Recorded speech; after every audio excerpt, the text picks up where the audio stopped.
사사기를 읽다 보면 두 번이나 반복해서 나오는 구절이 있습니다.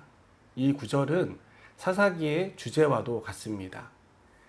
사사기 17장 6절과 21장 25절 말씀인데요.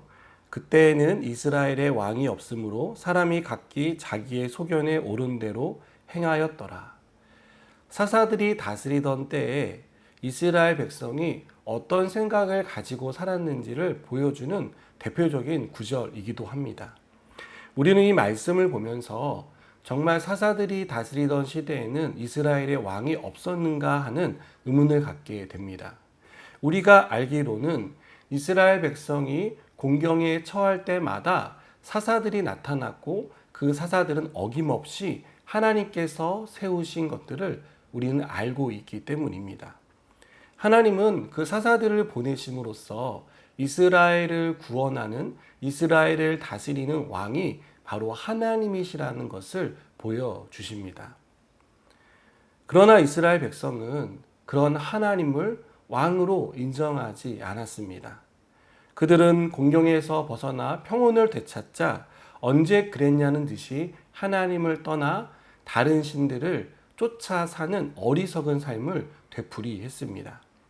하나님을 왕으로 인정하지 않으니 결국 자기가 스스로 왕이 되는 그러한 어리석은 선택을 하게 된 것입니다.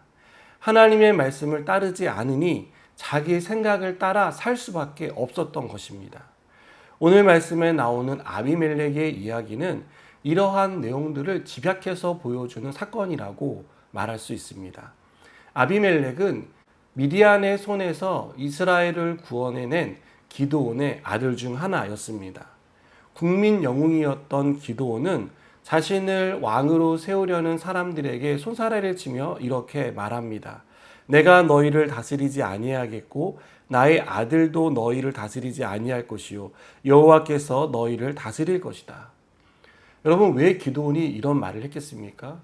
겸손해 보이기 위해서 한 말이 아니라 이것은 진심입니다. 왜냐하면 기드온은 미디안의 군사와는 상대도 되지 않는 300명의 군사로 미디안을 물리쳤기 때문입니다. 그는 그 상식적이지 않은 전쟁을 치르며 하나님이 이스라엘의 왕이 되신다는 것을 분명하게 깨달아 알았기 때문입니다. 그래서 기드온은 자신이 왕이 아니라 하나님을 왕으로 모셔야 한다라고 생각했고, 그래서 자신을 왕으로 세우려는 사람들에게 그렇게 할 수 없다라고 거절했던 것입니다. 그런데 오늘 말씀을 보면 기드온의 아들 아비멜렉은 달랐습니다. 그는 아버지와 달리 스스로 왕이 되고 싶었습니다. 왕자에 앉고 싶었습니다. 그래서 부당하고 비열한 방법을 써서 그 왕자를 차지합니다. 자기의 형제들을 죽이면서까지 그 자리에 앉는 아주 비열한 짓을 저지르고 맙니다. 여러분, 하나님을 왕으로 삼지 않는 사람, 왕으로 인정하지 않는 사람은 그 자리를 자기 스스로 차지하고 자기가 왕이라고 떠벌립니다.